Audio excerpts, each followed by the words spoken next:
So in our last writing workshop, you began drafting out a schematic outline for our first paper that paired specific experiences with specific reasons why you think you should work.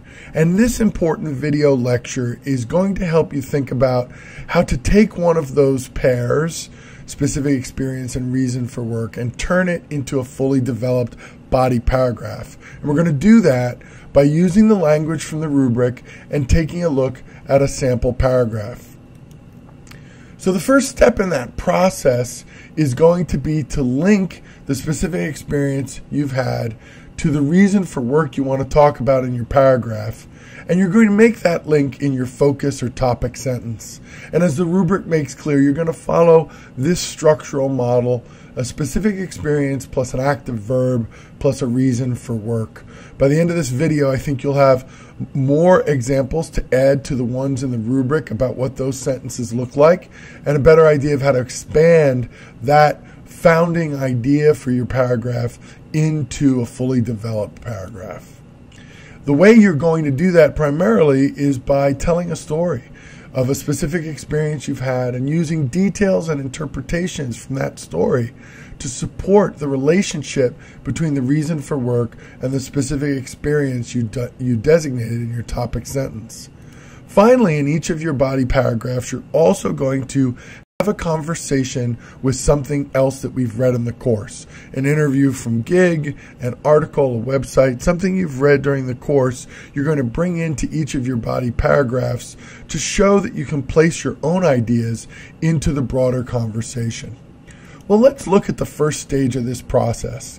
You've got a pair of ideas in your schematic outline, and you're wondering how to bring them together into a sentence. Hopefully, the idea that you want to focus on is a very specific experience that you've had, the more specific, the better, and a reason that you've come to believe that you should work. For example, I could have a specific experience of a summer job picking weeds. And what that summer job taught me about why I should work is that I want work where I can use my mind. I should work to use my mind. So what I need to do now is craft a topic sentence that links that experience to the reason for work by using an active verb. So let's go ahead and flip over for a second and take a look at the sample draft paragraph where I've highlighted the focus or topic sentence. You can see here that the sentence highlighted in blue links the idea of picking weeds for the summer after my junior year in college to I should work to use my brain by using the active verb convinced. So if you look to the left of that verb, you've got a specific experience. If you look to the right of that verb, you've got a reason for work. And that's the model we want to use throughout this paper. And it's actually a model we'll use a lot this semester, and I hope you'll use in your future as an academic and professional writer. It's a model that links evidence to a claim by using an active verb. Evidence or experience, in this case picking weeds, to a claim, I should work to use my brain, connected by the active verb convinced. So there you have an example of a sentence that meets the requirement for a focused topic sentence. And you've also been able to start your paragraph with a strong sentence that says, this is what I'm going to argue, the claim I'm going to make, and the evidence, the experience I'm going to use to support that claim. Now, you've got a claim laid out. Now you need to tell a story. You need to use details and interpretation to support the claim. You need a specific experience, one specific experience. The more specific, the better. If you can get it down to a specific day and moment, that's great. But most examples are going to be a little broader than that. Still, the idea is you want to be able to talk about a specific experience you've had that you can remember in detail. You want to tell a vivid story. You want to use descriptive details that give your reader a visual, a sense of a picture. You want to focus more on showing than telling. But above all, whatever you do in terms of sharing details, the key is to explain and interpret them for the reader. Why are these details here? How does this story function as evidence that supports the claim? How does the experience explain why you've come to the conclusion that you should work for this reason? Let's develop this idea a little bit more clearly by looking at another sentence, actually several sentences, from a sample paragraph for paper number 1. Here again, you can see that I've highlighted the sentences I want you to zoom in on, and you'll notice this experience is presented as a brief story that highlights relevant details and interprets them. So the first few sentences really are about sharing the details. So if you look in particular from in the summer of 1983 to the industrial waste encrusted weeds, you have sentences there that tell a story. You may want to pause the video here for a few minutes and carefully read through those sentences. I won't waste your time in this lecture doing so, but I'm working from the assumption that you've read them and can see that there are specific, vivid, memorable details here that paint a picture for us. Once those details have been shared, it's important to explain and interpret them before you move on. And now you can see I've highlighted the sentences that interpret and explain that description that I've given. So the sentences talk about the toll this experience had on my mind and how I felt psychologically and intellectually drained and strangled or trapped by this experience. And you can see that there's 2 or 3 sentences here, not just a phrase, not just a clause, but 2 or 3 fully developed sentences that explain those details. In fact, the explanation takes up just about as much space, often even more, than the description. So once again, we've looked at an example from the sample paragraph and shown how in that paragraph I develop a specific experience as a form of evidence to support my claim. And I use details and interpretations to do that. And again, you might want to stop the video, review some of the concepts here and in the examples that I'm presenting. But let's move on to the third and vital element of a body paragraph for this paper, and it's what I call insourcing.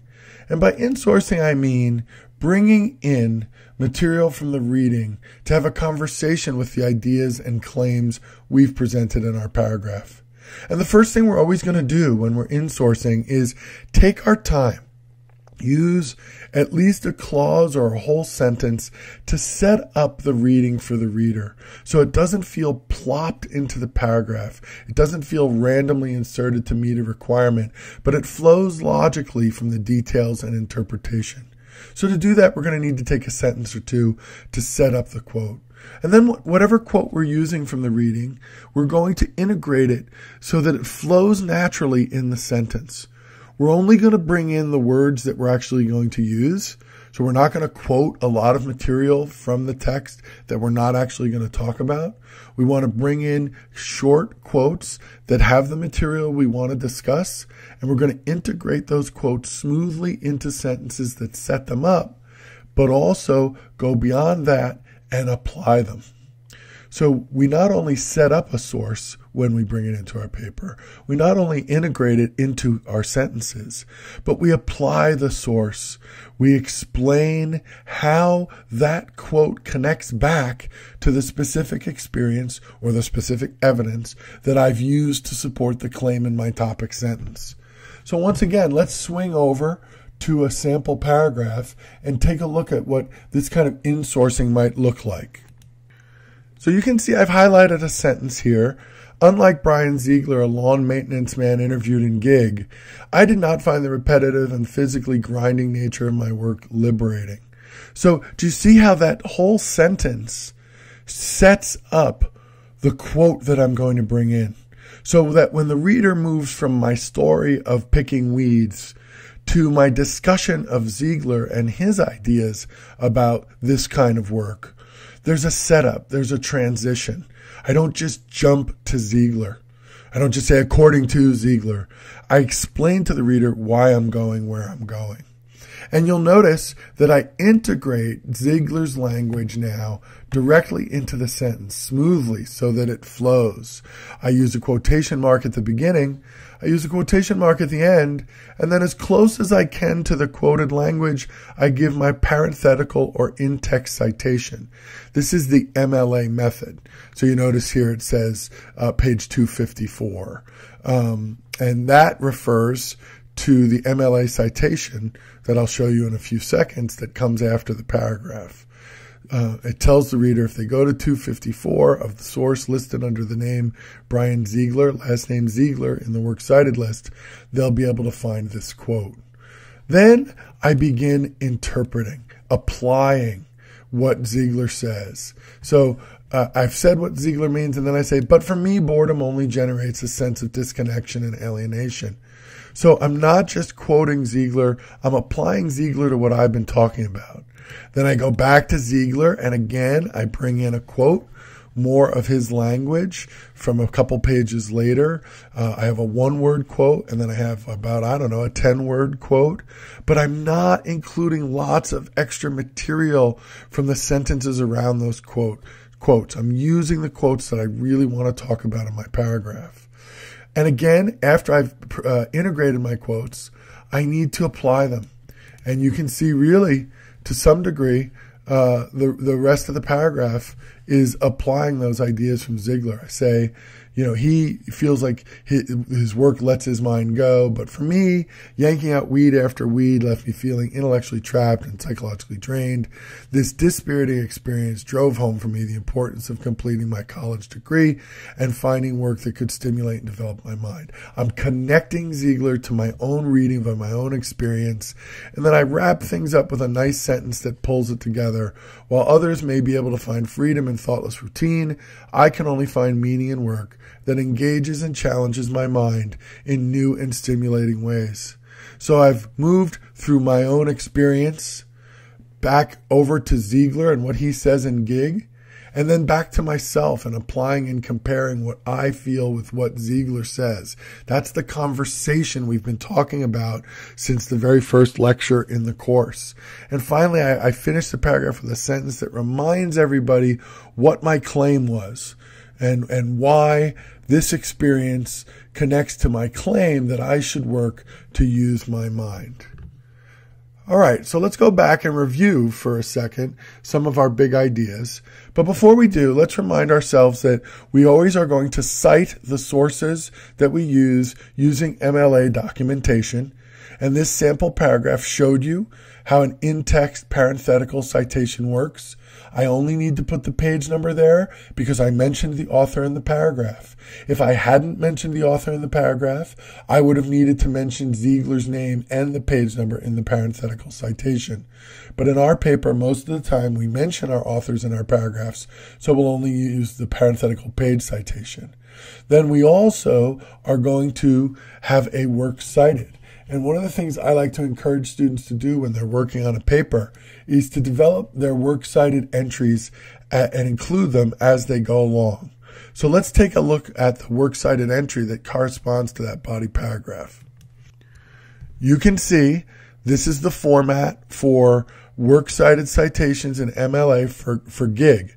And you can literally copy this format in your own papers. All you have to do is plug in your particular author of the interview, the person being interviewed, and the correct title and page number. But the basic format with the name of Gig and the name of the editors and the publication date, you can copy that data down, and you'll notice that you get the page number for the section at the end, and you get the word print because there's a print document at the end. By the way, you'll notice a discrepancy here between the page number on the works cited and the page number in the paragraph. I'm not really sure why that occurred, and I'll try to clean it up in whatever final version that we work with. But basically, in the works cited list, you should have the page number for the whole interview, and in the body paragraphs, you should have only the page numbers that you actually cite quotes from. All right, so where do you go from here? let's take a look. It's your turn now. You're going to first of all start by rereading the sample draft.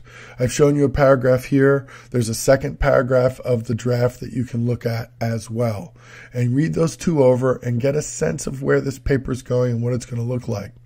Then you go back to your original schematic outline and work with the ideas there, or change them if you want to new ones. But remember, the schematic outline is what gave you the pairs of evidence with reasons that you're going to build your paragraphs around.